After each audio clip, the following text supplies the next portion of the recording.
Bonjour, mon nom est Alexandre Dumas. Je suis historien, chargé de cours, citoyen engagé et je donne cette entrevue pour le média à gauche.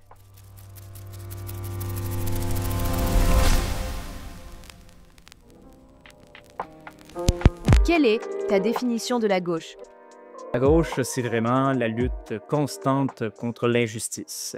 Euh, à mon avis, c'est vraiment de là que la gauche tient son origine. Quand je pense à la Révolution française, je pense à des gens qui voulaient mettre fin à un système où l'injustice avait été érigée en système, disons-le. Donc, tout le système de l'aristocratie.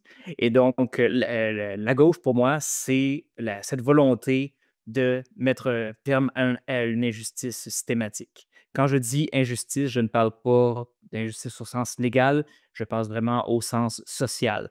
Donc, c'est-à-dire le fait que des individus, des petits groupes d'individus se retrouvent avec un pouvoir démesuré que le citoyen moyen n'aurait jamais moyen d'obtenir. Donc, dans le cas d'aujourd'hui, ça peut vraiment être cette lutte contre, ce qu'on appelle de plus en plus l'oligarchie, les immenses fortunes qui ont un pouvoir démesuré, qu'aucun citoyen seul ne devrait pouvoir détenir. Donc, j'ai l'impression que même si les siècles ont passé, même si les définitions ont beaucoup évolué, le combat reste à peu près le même. Tu peux nous parler de ta critique sur le fait que les élus n'ont plus la liberté de parole dans ton livre La ligne de parti au Québec. Oui, j'ai écrit un livre sur la ligne de parti ou si on préfère la discipline de parti. Donc, cette tradition qui fait que les députés ont l'obligation de voter tous ensemble sur une même question et de façon plus générale que les députés ont l'obligation d'afficher une certaine cohérence, donc dans le discours public. C'est-à-dire qu'il faut s'assurer de ne pas contredire le chef ni la plateforme, les idées du parti. C'est un projet qui m'est venu, parce que ça fait plusieurs années quand même que je constate que cette, distance qui se creuse entre les citoyens et les élus s'explique entre autres par la conviction que les élus ne sont pas là pour représenter leurs électeurs, ne sont pas là pour représenter leurs citoyens, mais souvent sont plus les représentants du parti au sein de la population. Donc, étant donné que les députés ont cette obligation de ne jamais se contredire, on en vient avec des élus qui n'osent plus prendre la parole de peur de faire un pas de travers, de peur de contredire le chef publiquement, de peut-être de nuire à leur avancement de carrière, de nuire à leur réputation. Et donc, au final, la ligne de parti, ça donne ce climat très aseptisé de la politique, où nos élus ne sont plus des gens qui sont là pour réfléchir, ne sont plus là pour donner leur avis, mais sont vraiment là simplement pour servir de porte-parole, de perroquet presque au chef. Et évidemment, ce n'est pas ce qu'on attend des gens qu'on élit. Au final, on a l'impression que les véritables discussions, les véritables débats se font derrière des portes closes. Parce que, évidemment, les députés sont libres de discuter quand ils ne sont pas filmés, quand il n'y a aucun journaliste qui sont là. C'est le moment où ils se permettent de dire leur opinion. Alors qu'en théorie, le Parlement, l'Assemblée nationale, c'est là normalement que se déroulent les débats. Et pourtant, on peut avoir l'impression que nos débats, en fait, sont des pièces de théâtre, un peu des démarches d'improvisation, là, un peu rodées d'avance. Et donc, finalement, toute la politique à laquelle on assiste, ce n'est que du spectacle. Alors, ce livre que j'ai écrit, La ligne de parti, c'était pour vraiment tracer les origines de la ligne de parti. Je commence à la Confédération, donc la création du Canada en 1867, pour comprendre d'abord comment est-ce que cette tradition, parce que c'est bien de ça qu'il s'agit, comment cette tradition s'est construite, pourquoi s'est-elle construite, et à partir de là, essayer de déterminer comment est-ce que la politique peut se faire autrement et est-ce que c'est possible de faire la politique autrement. Où trace-t-on la ligne entre la liberté de parole d'un élu et le respect de la ligne politique du parti? Un élu communiste, par exemple, ne devrait pas tenir des propos pro-capitalistes. Quand on se présente en politique, évidemment, on a un programme, on a des propositions. Ces propositions, à mon avis, c'est là-dessus que doit reposer la ligne de parti parce que c'est là-dessus que le député s'engage. C'est un peu le contrat que le candidat signe avec ses électeurs. C'est-à-dire, si vous votez pour moi, voici les idées que je vais défendre au sein du Parlement. Après, on sait que il se passe énormément de choses en 4 ans, donc on ne peut pas tout prévoir dans sur une plateforme. Et donc, à ce moment-là, les députés devraient être libres d'avoir leur propre opinion sur les questions d'actualité ou quand une question qui est complètement nouvelle, qui n'a jamais été débattue d'aucune façon, ça ne devrait pas être ni le chef, ni encore moins les officiers du parti, la direction des communications, par exemple, à dire aux députés ce qu'ils doivent penser de tel ou tel élément de l'actualité. Là où la ligne de parti devient abusive, à mon avis, c'est quand on regarde un parlement comme celui qu'on a eu, par exemple, le premier gouvernement de François Legault, qui a gouverné de 2018 à 2022, où il n'y a eu aucune dissidence dans toutes les 4 années. Est-ce qu'on pense que c'est possible que 125 personnes soient toujours d'accord sur, un tous les sujets? Si on prend un parti, par exemple, qui a 80-90 députés, est-ce que c'est possible d'avoir toujours l'unanimité? À mon avis, c'est bien évident que non. Et donc, sur certaines questions, on aimerait pouvoir entendre la véritable position de nos élus. C'est pour ça, après tout, qu'on vote pour eux. De ton point de vue, sommes-nous arrivés à la fin du capitalisme? Et par quoi pourrait-on le remplacer?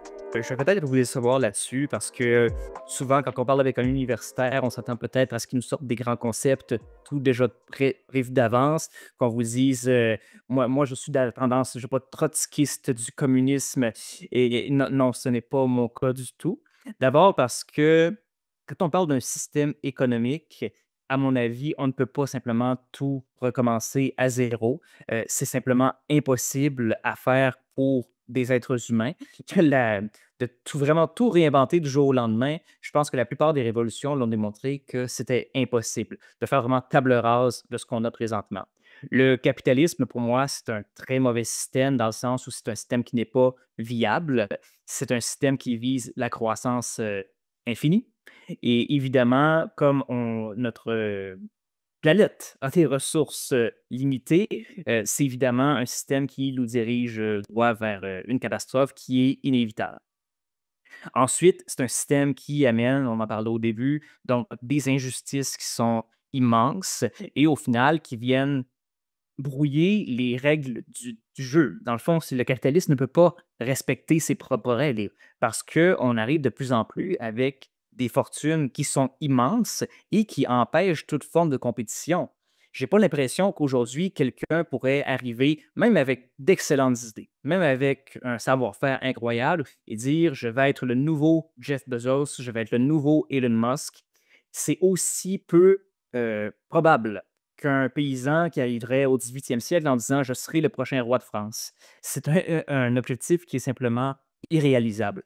Donc, le capitalisme, qui normalement repose sur la liberté d'entreprise, en fin de compte, on se rend compte que c'est vraiment c'est une chimère en réalité. C'est pas quelque chose de réaliste.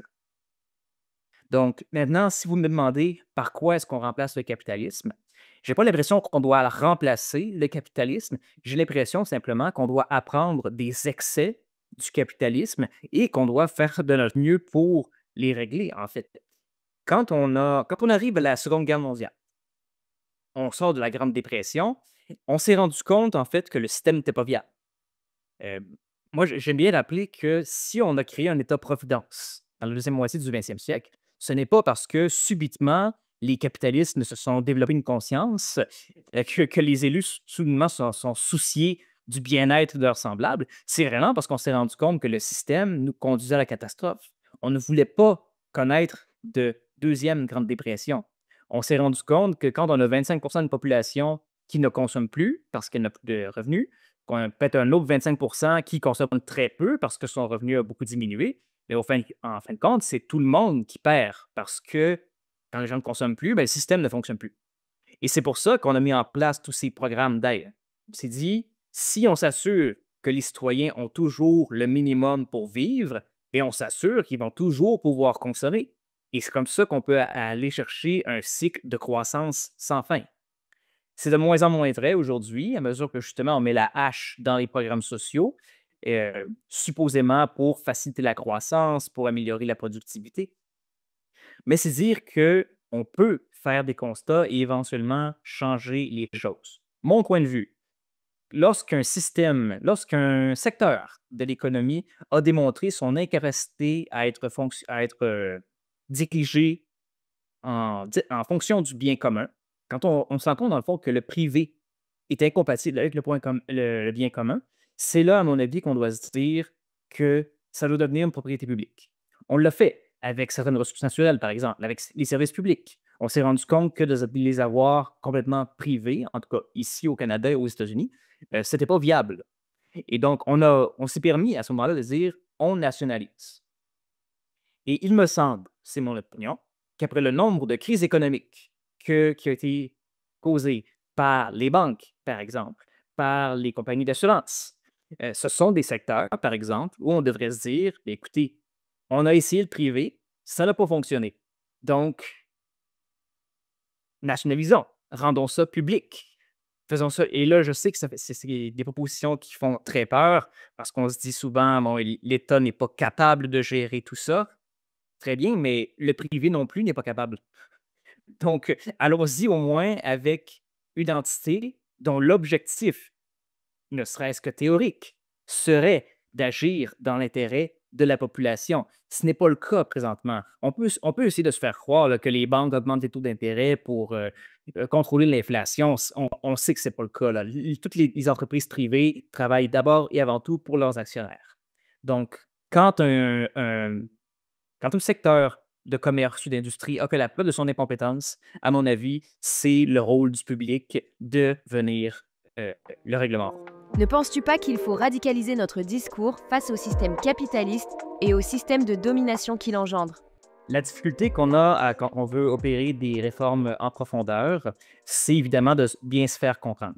Parce que, naturellement, on est en régime démocratique, Dieu merci, mais la difficulté, c'est qu'on doit convaincre évidemment les gens de nous appuyer parce que sans ça, il n'y a aucune réforme. C'est déjà extrêmement difficile de défendre des réformes légères. Si on propose un changement, une transformation complète du système, à mon avis, on se condamne à l'échec.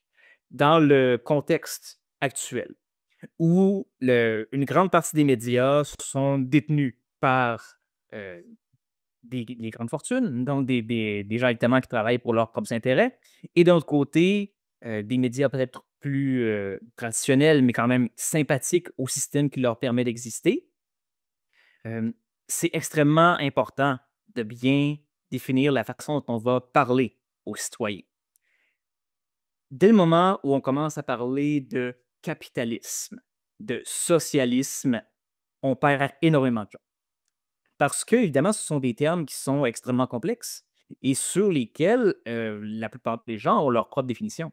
Une des raisons pourquoi moi, je ne dirai jamais je suis socialiste, même si sur plusieurs points, mes idées économiques rejoignent le socialisme, c'est qu'il y a toute une doctrine qui vient avec ça, à laquelle je ne suis pas nécessairement prêt à adhérer et que je ne serais pas prêt à défendre non plus. Parce que la droite a un énorme avantage sur le plan de la communication, c'est justement le fait qu'elle n'a pas ces termes qui sont lourds de sens. La droite, elle utilise des expressions qui ne veulent rien dire, du genre gros bon sens. Euh, On est tous libres après de faire notre propre définition, mais c'est très difficile de critiquer les termes de la droite, alors que les termes de la gauche, c'est très facile de les attaquer. C'est très facile de dire que l'adversaire est communiste, qu'il est woke, qu'il est islamo-gauchiste. Et à ce moment-là, la discussion prend fin immédiatement. Il n'y a plus moyen d'échanger des idées. On a déjà perdu. Donc, c'est la raison pour laquelle moi, je n'oserais pas jamais défendre une réforme complète du système, même si c'est ce que je souhaite. C'est absolument ce que je désire.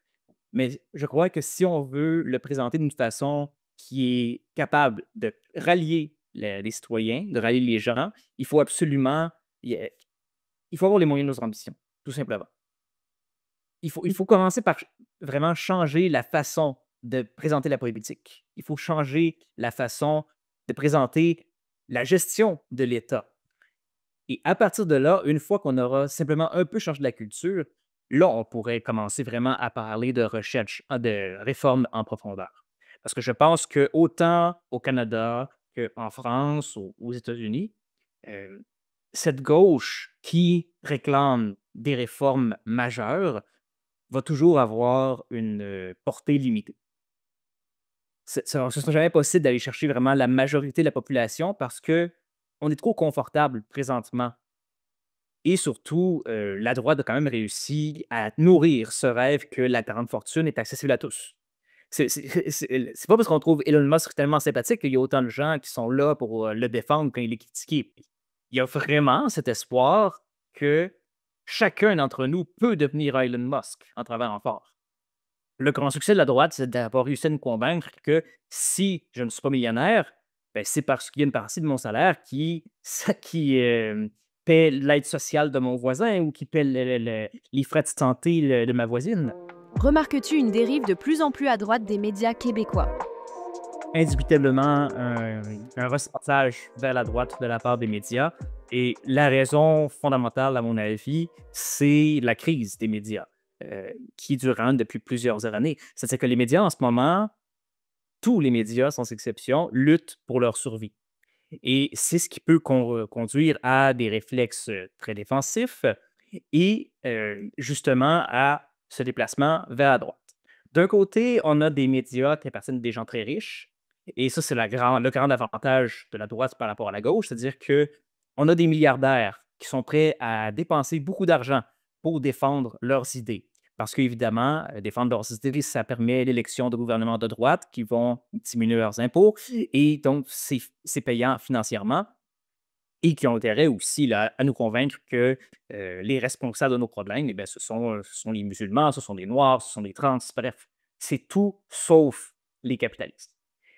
En revanche, de riches gens de gauche prêts à acheter des médias et à perdre de l'argent pour défendre leurs idées, il y en a très peu pour une raison évidente, c'est qu'il y a très peu de milliardaires de gauche. Donc, d'un côté, oui, on a un empire médiatique. Après, je veux pas non plus lancer la pierre aux journalistes parce que, mine de rien, les médias sont beaucoup nourris par des journalistes qui essaient vraiment seulement de bien faire leur travail. Par contre, le phénomène auquel on assiste, c'est l'information qui est de plus en plus remplacée par le commentariat. L'opinion qui prend chaque année plus de place, autant dans les médias écrits que dans les médias parlés.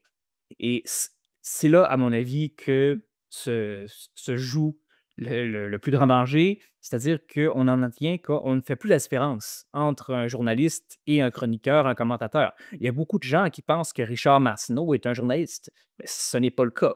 Martineau, ça fait des années qu'il n'a plus fait de journalisme en tant que tel. Et à l'opposé, on a l'impression souvent qu'il y a des journalistes qui sont là pour donner leur opinion, alors que ce n'est pas le cas, qui sont là pour rapporter des faits. Et d'un autre côté, on a des médias publics comme Radio-Canada qui luttent aussi pour sa survie. Radio-Canada a un immense avantage sur les médias privés, c'est qu'il n'a pas pour vocation de faire de l'argent. Donc, l'objectif de Radio-Canada, ce n'était pas de vendre de la publicité, ce qui permet des émissions d'information qui sont excellentes, à mon avis. Moi, j'ai beaucoup de bien à dire là, de la mission de Radio-Canada. Mais d'un autre côté, Radio-Canada, c'est qu'elle est en danger parce qu'on a le chef de l'opposition à Ottawa qui promet de mettre la hache dans CBC. Au début, ça devait inclure aussi le Radio-Canada francophone, finalement peut-être pas. Mais bref, Radio-Canada sait que sa mission est contestée et qu'il y a des gens qui rêvent de la faire disparaître. Donc, l'alternative, c'est de donner beaucoup de visibilité justement à ces gens de droite.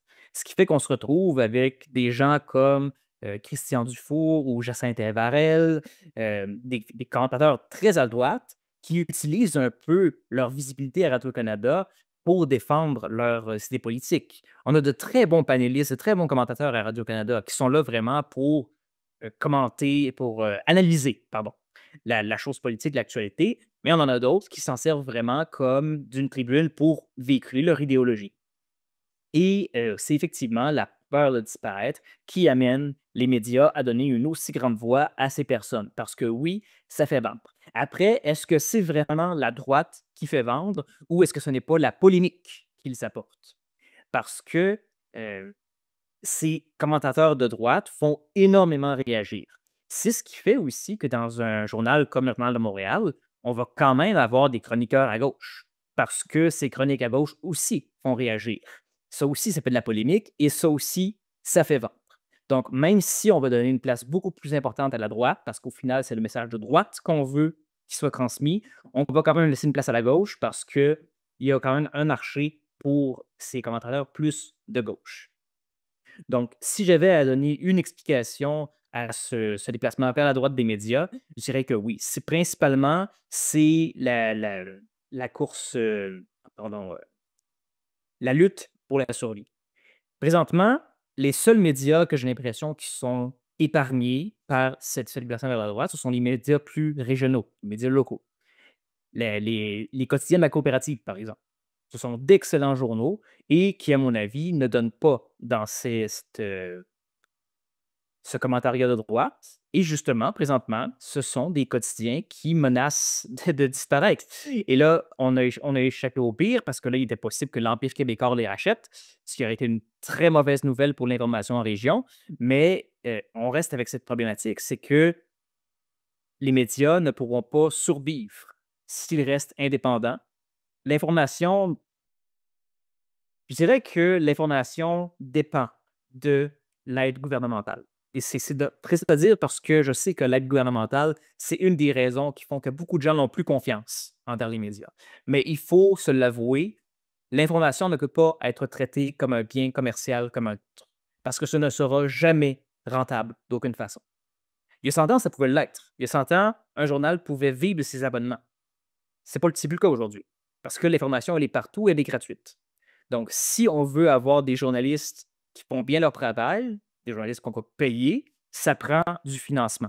Et comme on ne veut pas que ce financement soit exclusivement privé, parce que ça vient évidemment teinter l'information, ça vient teinter le message, ce financement va devoir venir de l'État. Évidemment, le financement de l'État, il doit être systématique pour s'assurer justement qu'il n'y ait pas de biais idéologique. Après, je ne dis pas que ça empêcherait les gens de se méfier des journalistes de l'information, mais à mon avis, c'est essentiel si on veut conserver l'information. Comment analyses-tu la dérive droitière du Parti québécois? Alors, j'aimerais commencer par bien situer le Parti québécois sur l'échiquier politique au Québec. D'un côté, on a le Parti libéral et la Coalition Avenir Québec, qui sont deux partis de pouvoir. Donc, ce ne sont pas des partis de militants. Ce ne sont pas des gens qui se sont lancés en politique pour défendre des idées. Ce sont des gens qui sont là surtout pour défendre des intérêts. Ce ne sont pas deux partis qui veulent transformer la société. Ce sont des partis qui veulent faire évoluer la société dans un certain sens. Ce qui les amène d'abord à accepter toutes sortes de compromis. Le Parti libéral, par exemple, c'est le Parti libéraliste. Donc, si on croit vraiment que le Québec a tout intérêt à rester au sein du Canada, on peut accepter énormément de compromis sur la façon de prendre le pouvoir du moment que l'objectif est atteint. Mais c'est plus facile à dire quand l'objectif, au fond, c'est le statu quo. Alors, c'est ce qui fait que, par exemple, on peut être à gauche économiquement et quand même se retrouver au Parti libéral qui n'est pas du tout à gauche économiquement. Après, on a le Parti québécois et Québec solidaire. Là, ce sont des partis militants. Ce sont vraiment des gens qui s'impliquent en politique pour défendre des idées. Ce qui ne veut pas dire qu'on n'aura pas de carriéristes non plus, mais généralement. Ce sont des partis de militants. Le membership est généralement beaucoup plus élevé, beaucoup plus nombreux. On parle des gens qui sont mobilisés. Donc, ce ne sont pas des gens qui ont des milliers de dollars à donner à leur parti politique, mais ils ont du temps et de l'énergie. Je ne sais pas si vous avez déjà vu des militants libéraux ou caquistes sur les réseaux sociaux. Moi, j'en vois beaucoup moins que des péquistes et des solidaires. Je sais que les péquistes détesteraient m'entendre, ils vont détester m'entendre dire ça, mais le Parti québécois, moi, ça fait longtemps que je le compare à une organisation religieuse, pour ne pas dire une secte. Et je vais dire, la première fois que j'ai eu ce constat, c'était en 2008. En 2007, c'était André Boisclair qui était le chef du Parti québécois. Et à ce moment-là, il y avait eu toute cette vague sur les accommodements raisonnables. Donc, c'était Mario Dumont, principalement, le chef de l'Action démocratique, qui surfait sur la controverse des accommodements raisonnables. Donc, on prenait plein de petites anecdotes ici et là, des musulmans qui se plaignent parce qu'il n'y a pas de repas halal à la cabane à sucre, des juifs qui veulent qu'on fasse givrer les fenêtres d'un gymnase, et ainsi de suite. Et qui avait vraiment sorti sur la crainte de l'immigration, la crainte de l'islam. Et là, il y avait Makakoto, qui était député du Parti québécois à l'époque, et qui était sorti en disant que Mario Dumont, c'était notre Jean-Marie Le Pen Québec. Et je me souviens que quand il avait dit ça, là, on l'avait applaudi. Les péquistes autour de lui disaient: Ah oui, Makakoto dit les vraies choses, il remet Mario Dumont à sa place. 6 mois plus tard, bon, le Parti québécois perd ses élections, on nomme une nouvelle chef, Pauline Marois, et Pauline Marois décide que sa stratégie, ça va être l'identité. Donc, on va surfer, encore une fois, sur les arguments non raisonnables, sur la peur de l'immigration. Bref, le discours est très semblable à celui de l'Action démocratique. Et on se dit, on va aller encore plus loin que l'ADQ. On va proposer une loi pour encadrer les accommodements et ainsi de suite. Et les mêmes personnes qui applaudissaient Makakoto 6 mois plus tôt, maintenant applaudissent Pauline Marois quand elle dit on va aller plus loin. Et ça, moi, je trouvais ça extraordinaire. Parce que je me disais, à quel point est-ce qu'on peut applaudir tout le son contraire du moment qu'on pense que c'est ce qui va nous conduire à la victoire? Et c'est vraiment ce que je vois en ce moment. Euh, je suis convaincu qu'il y a énormément de gens qui regardent aller Paul Saint-Pierre Plamondon au sein du Parti québécois et qui ne sont pas d'accord. Qui, fondamentalement, n'approuvent pas ses dérives, son obsession pour la lutte anti-woke, sa frilosité par rapport à Donald Trump, cette motion qu'il y a eu là, sur la lutte à l'homophobie, à la transphobie que le PQ s'est abstenu. Ce sont des enjeux que malgré tout, énormément de militants péquistes vont défendre. Parce que Paul Saint-Pierre a vraiment réussi à se présenter comme le sauveur du Parti québécois. Et donc, il n'y a personne qui va oser le contredire tant que les sondages vont être favorables. Du moment que les sondages vont retomber à 15 comme ils étaient au moment de la campagne électorale, là, c'est certain qu'ils vont sortir. Mais présentement, ce que je vois, ce dont je suis témoin, ce sont des militants qui quittent le parti, tout simplement. Ils le font en silence. Ils le désertent de navire plutôt que d'essayer de le changer parce qu'ils voient bien que la grande majorité sont prêts à suivre le chef du moment qu'il les conduit à la victoire. Là, ça pourrait être intéressant avec les engagements des derniers jours. Là, on a appris que finalement, il n'y aurait peut-être pas de référendum dans le premier mandat, ce qui était la promesse phare de PSPP pendant sa course à la direction du Parti québécois. Comment est-ce que les gens vont réagir à ça? Euh, L'histoire nous dira. Mais bref, je pense que Paul Saint-Pierre Plamondon est prêt à prendre toutes les postures du moment qu'il croit que ça va le conduire à la victoire. Parce que, rappelons-le, en 2016, quand il en est à sa première chef, à sa première course, comme chef du Parti québécois, il nous parlait du racisme systémique, que c'était un vrai concept à ce moment-là. C'était quand même quelque chose qu'il fallait combattre. Et il faisait une excellente pédagogie de ce qu'est le racisme systémique. Et aujourd'hui, il nous dit que c'est un concept fumeux défendu par des idéologues. En 2016, toujours, il nous disait que ça va prendre beaucoup de. Il faut mettre des quotas sur les candidatures féminines. Il faut qu'il y ait un maximum de femmes. Et là, aujourd'hui, il nous dit que les mesures EDI, donc égalité, diversité, inclusion, encore une fois, c'est de l'idéologie. Ça ne fonctionne pas, c'est une mauvaise idée. Et moi, honnêtement, j'admire les gens qui sont capables de se remettre en question, qui sont capables de réfléchir et de changer d'idée. Mais c'est une chose de changer d'idée, c'en est une autre de dire que l'idée qu'on avait autrefois, c'est inacceptable, c'est inadmissible et que tous ceux qui y croient sont des idéologues. C'est ce qui me fait dire que malheureusement, M. Plamondon est un caméléon. Donc, il est prêt vraiment à défendre tout et son contraire du moment que ça lui permet de monter dans les sondages. Le Parti québécois peut-il se radicaliser davantage à droite? Je pense que le Parti québécois va suivre la vague. Plamondon, en fait, comme Bocoté, le cheminement est le même, c'est-à-dire que Bocoté est beaucoup plus décomplexé au Québec qu'il l'était il y a 10 ans. Euh, il s'affirme beaucoup plus sympathique à l'extrême droite au Québec qu'il le faisait autrefois. Et oui, je le perçois, parce que Plamondon pige de plus en plus dans les idées et même dans le vocabulaire de Bock-Côté. Récemment, il critiquait le gouvernement Trudeau en disant qu'il avait ramené le racialisme au Canada. C'est extrêmement grotesque comme vocabulaire. L'idée, dans le fond, que les antiracistes sont les vrais racistes. Donc, oui, je crois en fait qu'il regarde beaucoup les sondages, il regarde beaucoup l'opinion, et plus on va voir cette opinion qui va se déplacer vers la droite, ce qu'on constate, effectivement, plus le chef du PQ va se déplacer lui aussi et s'enfoncer de plus en plus. C'est vraiment regrettable, mais j'aimerais pouvoir dire que ça se limite à certains individus, mais ce n'est pas le cas, malheureusement.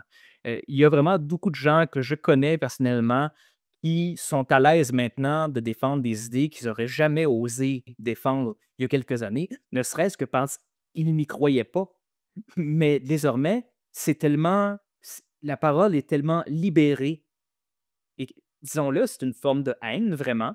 Euh, il y a quelques années seulement, d'accuser justement les antiracistes d'être les vrais racistes, d'accuser les gens qui défendent des minorités ou en fin de compte d'être ceux qui font de la vraie discrimination. Euh, c'est un discours extrêmement marginal. C'est vraiment pendant la pandémie que tranquillement ça a commencé à être de plus en plus courant et malheureusement, ça a gagné aussi nos milieux politiques.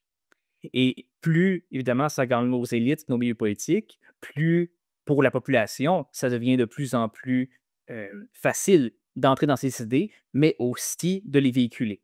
Et je pense que malheureusement, ça va faire un effet boule de neige, c'est-à-dire que plus la population va être à l'aise avec ces idées, plus nos chefs politiques vont être à l'aise de les défendre. Et après ça, où est-ce qu'on va aller? Donc oui, pour répondre à votre question, je pense que le glissement vers la droite n'est pas terminé, qu'il va se poursuivre. La CAQ est-elle le gouvernement le plus autoritaire de l'histoire moderne du Québec? Le terme autoritaire est quand même extrêmement fort. Je ne sais pas si j'oserais employer le terme autoritaire, qui a quand même une connotation très forte. Euh, Certains pourraient dire quand même qu'on a franchi des lignes. Je prends l'exemple de Jean Charest avec la loi sur les manifestations là, en 2012. Cela dit, ce qui est certain, c'est que la coalition Avenir Québec travaille très fort depuis quelques années à éliminer des contre-pouvoirs. La pandémie a été une belle occasion de faire ça. On expliquait que c'était un contexte exceptionnel, mais même une fois que l'urgence a été passée, on n'a pas été pressé de revenir à la façon normale de faire de la politique. On n'a pas été pressé de revenir aux mécanismes de contrôle. Il y a toujours ce côté, il y a toujours cette façon en fait de se présenter comme si on était moins corrompu que les autres partis et donc on n'a pas besoin d'être autant contrôlé. Je ne sais pas si vous vous rappelez, mais quand la CAQ justement avait déclaré qu'on allait couper, on allait rendre l'éthique plus élastique dans l'attribution des contrats, par exemple. Et François Legault s'était défendu en disant qu'il n'était pas inquiet parce que les gens de la CAQ sont honnêtes. Et donc, évidemment, avec un raisonnement comme celui-là, on peut justifier absolument n'importe quoi. Vous me demandez si la CAQ, c'est un gouvernement plus autoritaire qu'on a vu. Certainement, c'est le gouvernement que je dirais le plus dangereux de ce côté. Parce que c'est un gouvernement qui ne veut plus avoir à passer l'épreuve des tribunaux. C'est un gouvernement qui veut pouvoir adopter toutes les lois, tous les amendements qu'il veut sans avoir à les justifier, que ce soit sur leur constitutionnalité ou leur légalité, en plaçant toujours leur légitimité derrière les sondages. Et ça, c'est extrêmement dangereux dans une société démocratique. Je ne crois pas qu'on veuille une société où les droits des minorités seraient toujours menacés par la volonté changeante de la majorité. Mais dans le projet de société que nous vend la CAQ, c'est ce vers quoi on se dirige. Quand on parle de l'Assemblée nationale souveraine et que là, on veut vraiment que les 125 députés soient entièrement libres, en fin de compte, on aimerait que nos députés puissent adopter n'importe quoi. Et là, je ne veux pas faire de point Godwin, mais un parlement qui est entièrement libre de faire tout ce qu'il veut, bien oui, ça peut conduire à des excès énormes. Ce qu'on ne se rend pas compte souvent, c'est que là, présentement, on est peut-être d'accord avec les excès parce que ça va dans le sens de ce que nous, on souhaite. C'est vrai, les sondages disent que les Québécois sont majoritairement d'accord avec la loi 21. Donc, on se dit que les tribunaux n'ont pas à se prononcer là-dessus. Mais un jour, un gouvernement va arriver avec une loi qui, cette fois, va nous toucher personnellement. Et là, on va se rendre compte qu'on n'a plus aucun recours parce qu'on a approuvé cet accroissement des pouvoirs du gouvernement. Et c'est ce discours populiste dans lequel verse la CAQ, où il y a des élites qui sont constituées, oui, des tribunaux, mais également des journalistes, également des universitaires. Un discours dans lequel sombre malheureusement de plus en plus le Parti québécois également. Au final, c'est un système, c'est une vision de la société dans laquelle on ne peut plus croire en rien. Et donc, éventuellement, on va se réveiller et on va se rendre compte qu'on n'a plus aucun recours face à un gouvernement qui a supprimé nos libertés et qu'on l'a soutenu parce que à ce moment-là, ben, ça nous arrange. Le Québec est-il réactionnaire ou conservateur? Est-ce que les Québécois sont un peuple réactionnaire? Je dirais non. Est-ce que les Québécois sont un peuple conservateur? Ça, oui. Ça, j'ai aucun doute là-dessus. Évidemment, il y a tout un contexte, il y a toute une histoire qui le justifie. On a eu les insurrections des Patriotes, qui est un mouvement, oui, de rébellion, mais qui a été maté extrêmement facilement si on compare avec d'autres soulèvements armés dans le monde. Et la seule révolution qu'on a connue, c'était une révolution tranquille. Donc, évidemment, sans aucune violence et que je dirais même dans le consensus. Maintenant, on est un peuple conservateur. C'est pas un hasard si la période où on a connu le plus de social-démocratie, c'est aussi une période de renouveau national. Les années 60-70, c'était une période d'affirmation nationale, autant chez les fédéralistes que chez les souverainistes. On était fiers d'être québécois, on était fiers d'être francophones, et c'est le moment où on a vraiment bâti l'État-providence québécois. Parce que c'était une façon, à ce moment-là, de nous affirmer. La difficulté qu'on a aujourd'hui, c'est que tout ce qui est identifié à la gauche est vu comme étant quelque chose de plus canadien. La gauche, maintenant, ne peut pas se dissocier de la lutte contre le racisme, la lutte pour la diversité, et ainsi de suite.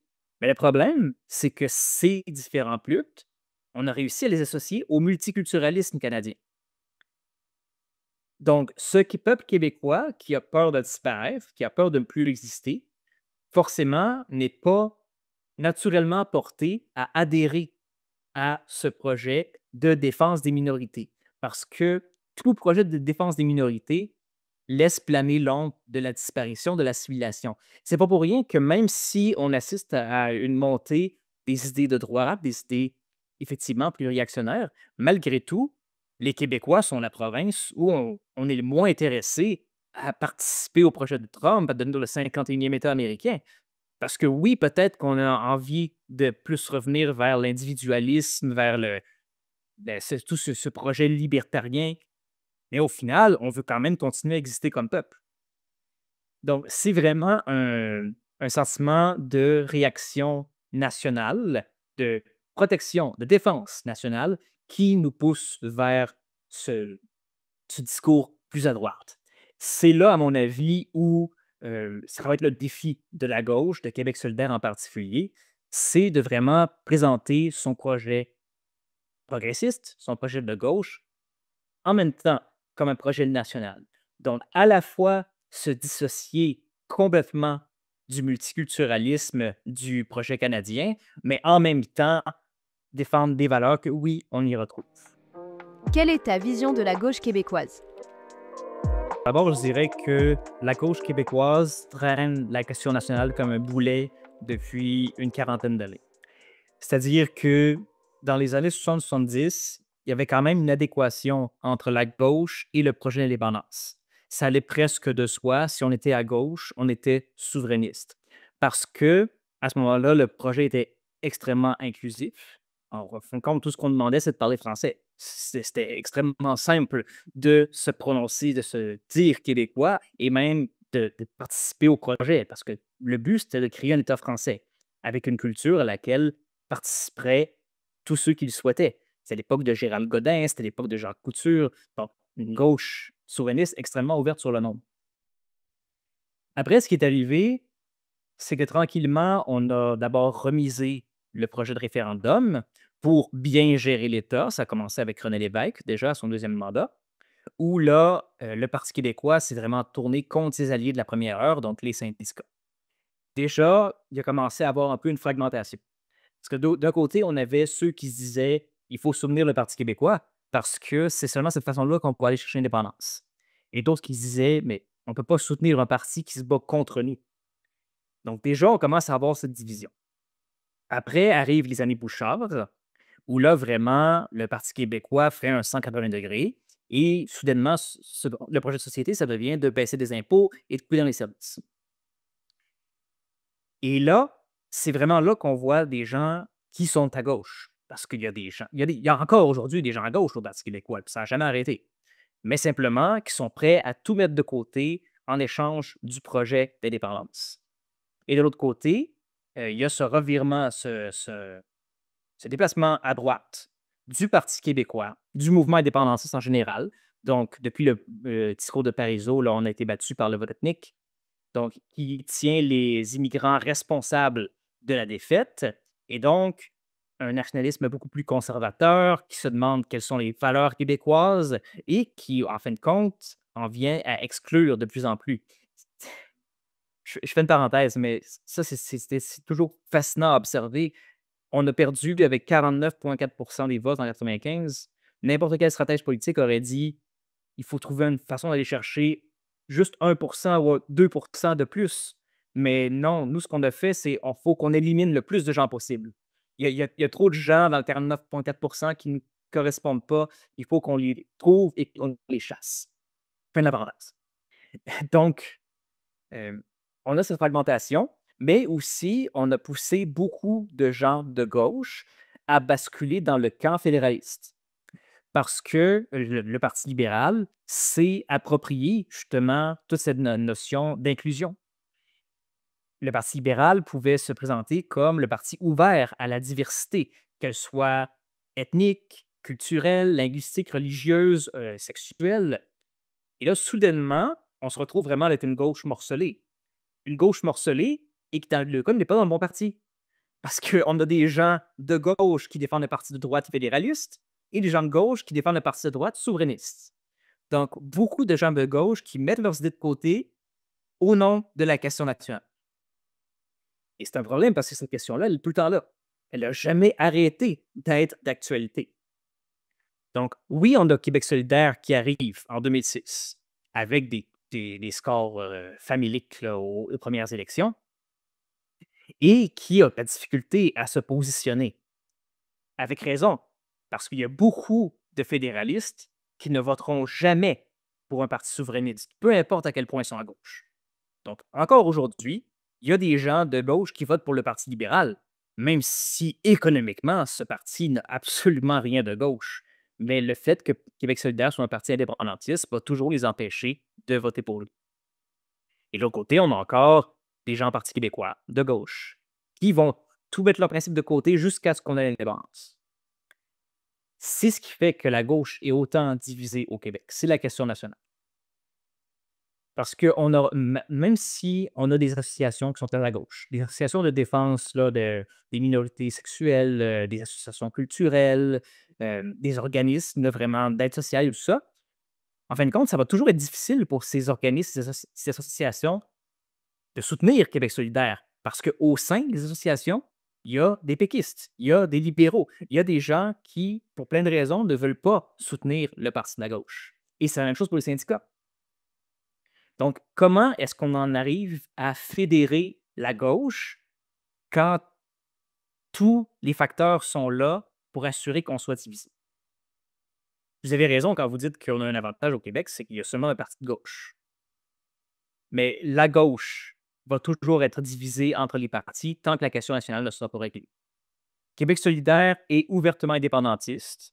L'argumentaire est très développé, l'argumentaire est très fort. Le projet de société est très campé dans la souveraineté, mais malheureusement, la question nationale va demeurer un boulet pour la gauche. C'est vraiment l'observation de quelqu'un qui a rencontré des députés, des anciens députés de tous les partis. Et justement, j'ai fait ce constat. Quand je parlais avec beaucoup de gens du Parti libéral ou du Parti québécois, même de la CAQ des fois, ça m'est arrivé de me dire, mais qu'est-ce que cette personne est allée faire dans ce parti?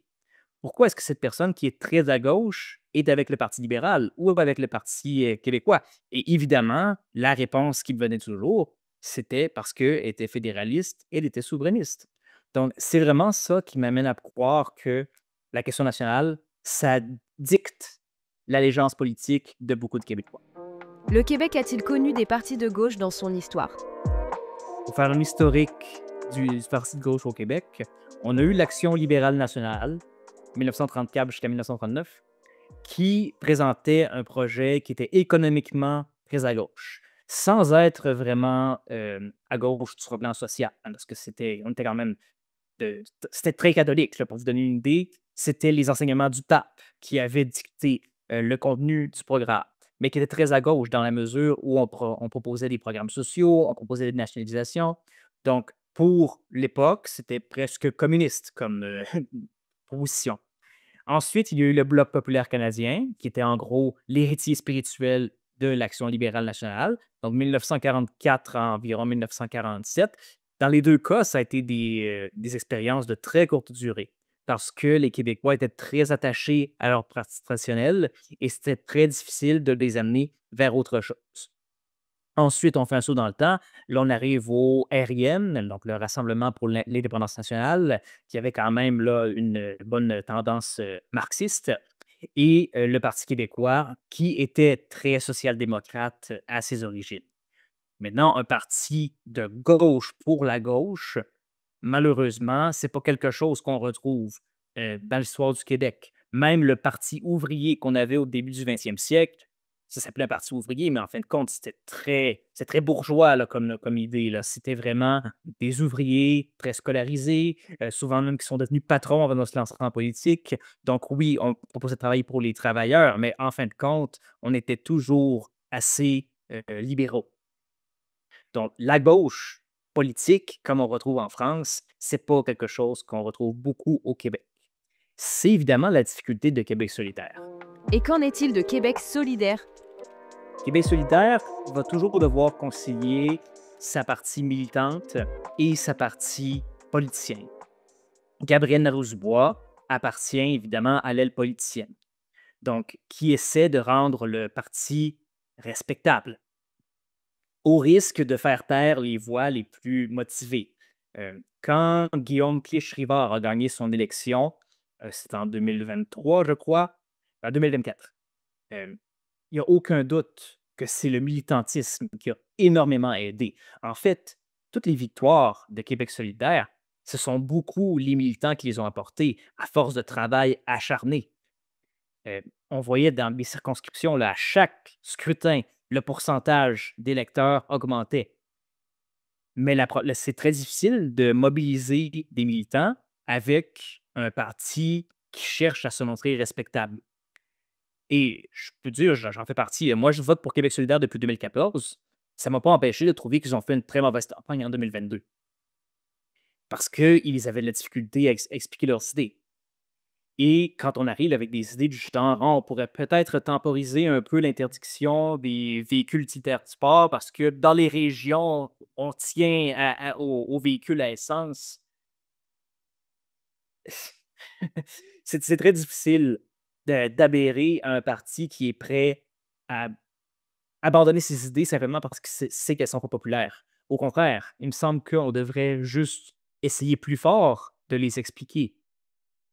Et la principale difficulté de Québec solidaire, c'est qu'en allant chercher ces gens qui pourraient tenter de voter pour eux parce qu'en étant plus respectables, ça va faire perdre des votes du côté des militants, des gens qui veulent vraiment changer les choses. Parce qu'on est tellement désabusé de notre système politique en général qu'on peut convaincre facilement beaucoup de gens d'annuler leur vote, tout simplement. Le taux de participation, il n'est jamais très élevé aux élections, là, c'est autour de 65-70. Heu, il y a tellement de gens, vous en entendez sûrement beaucoup dire: «Mais de toute façon, c'est toute la même chose, les politiciens, au fin de compte, sont tous pareils». Et malheureusement, j'ai peur qu'en essayant de devenir justement plus respectable, Québec solidaire entre dans cette dynamique. J'aime beaucoup Ruba Gazal, personnellement, mais son style présentement, très agressif, pour moi, c'est de la vieille politique. Et les gens qu'elle pouvait rejoindre à ses débuts, d'après moi, elle va les perdre avec ce style plus classique de politicien. Nos entretiens sont possibles grâce à vos dons. Merci de continuer à faire vivre ce format. Lien en description pour nous aider à produire les prochaines interviews.